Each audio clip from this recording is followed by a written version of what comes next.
Good morning, good afternoon. Welcome to This Week in Renewables, your bite-sized roundup stories of the renewable sector over the last 7 days.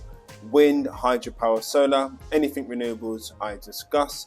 As per usual, I am your host, Mr. Deji Ogunshola, the voice you can trust.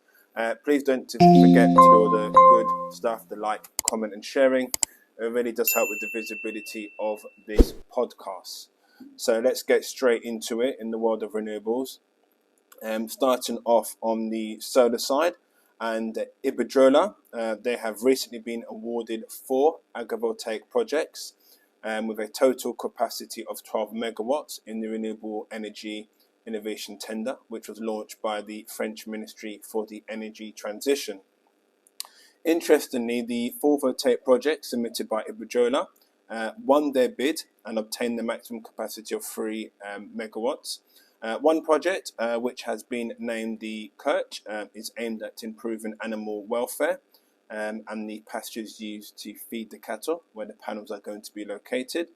The project solar structures are placed at a minimum height of 1.5 meters, and this is to allow cows to feed shelter under the voltaic panels. Under the 3 projects dubbed the Mabak, Labank and the Solomaic, aim to improve the agricultural land. Interestingly, this particular tender, the conditions included contracts for different, with the price being a low amount set for 20 years above the market value in order to compensate for the prioritization of caring for the agricultural and livestock farming, rather than maximizing the plant's production. So really interesting project there. Combination of the agricultural land and the photovoltaic capabilities. More news on the solar side, and keeping the Spanish theme. And Sonnedix, they have recently acquired 136 megawatts solar portfolio in Spain.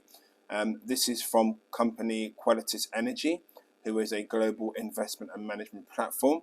The portfolio consists of 169 megawatts of solar plants located across the country, which became operational in 2007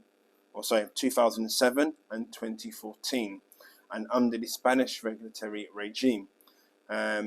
Sonnedix CEO Axel Feynman recently commented about this acquisition of projects, that it demonstrates their capacity and dedication to powering the energy transition in the country of Spain, where the business started its journey many years ago in 2009, and where today they have a total capacity of over 1.4 gigawatts. So really good news coming from the solar sector, and particularly Spain.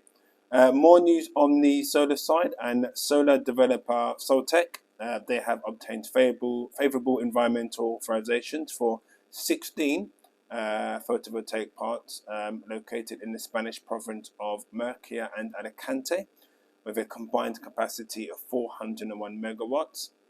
Of this, 352 megawatts of the site will be developed with its JV partner Total Energies, which is Soltec has a 35% stake in. So again, very good news coming from the solar sector, and specifically Spain.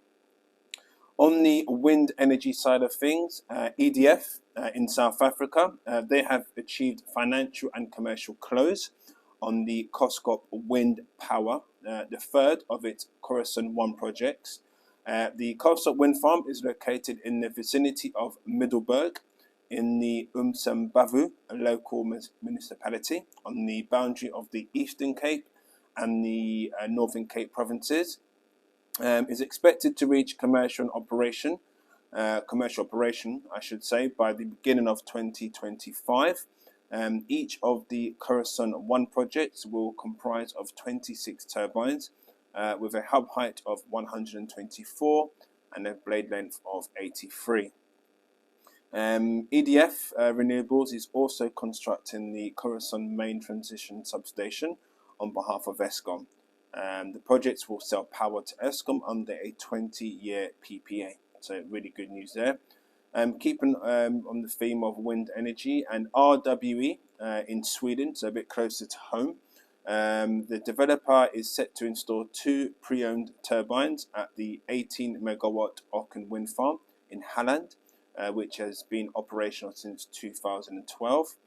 Construction at the site will begin at the end of spring, and 2 extra turbines with a total capacity of 8.4 megawatts to be precise will be commissioned in the summer of 2023. More news from RWE, and this time in Germany. They have won the tender to develop 20 megawatts of wind capacity near the Ravensburg in southern Germany. The developer was awarded the tender by the municipality of Forst Baden-Württemberg, Forst BW. The sites themselves are located in the Lechkusch Algu, about 40 kilometers. So again, RWE with a very successful and busy week in terms of the wind energy side of things. Moving swiftly on to the hydropower world, some interesting articles to report on. First one being that Snowy Hydro, they have announced the appointment of Dennis Barnes as its new Chief Executive Officer and Managing Director, and this is effective as of the 1st of February 2023. Barnes himself, who was recently a CEO of NX listed Contact Energy Company, guided through the company through its period of significant change, including separation from Australian major shareholder Origin Energy and the completion of a $2 billion investment program. So you can see why he's been appointed to Snowy Hydro. Chairman David Knox of Snowy Hydro said that the board was delighted to appoint Barnes to the role, and it's confident that he will continue to strengthen Snowy Hydro's position as a leading integrated energy generator and retailer. More exciting news from the hydro world of things, and the green light for construction of Estonia's first pumped storage project has been lit. Construction work is set to start in 2024 on the first ever pump storage project in Estonia, with developer Energislav announcing it has received an official permit to build the 550 megawatt plant. The plant itself is going to be named Zero Terrain, and the underground structure is set to be constructed in the Palski, northern western Estonia. The company, Energislav, said that the storage plant has minor environmental and land-use impact and can therefore be implemented in urban areas. The project itself will enable the deployment of renewable energy generation in the region and will significantly lower consumers' electricity bills. So all is good. So some really positive news on the hydro, wind and solar side of things this week. So again, short 10 minutes, short and sweet, the best 10 minutes you'll ever get on a Monday morning. That concludes this week in Renewables. I've been your host, Mr. Deji Ogunshela. Please don't forget to do the good stuff, the like, comment and sharing, as it always does help with the visibility of this podcast. You can find me on LinkedIn, YouTube and all other streaming platforms. Keep it green, keep it clean. Have a blessed week ahead. Take care. Goodbye.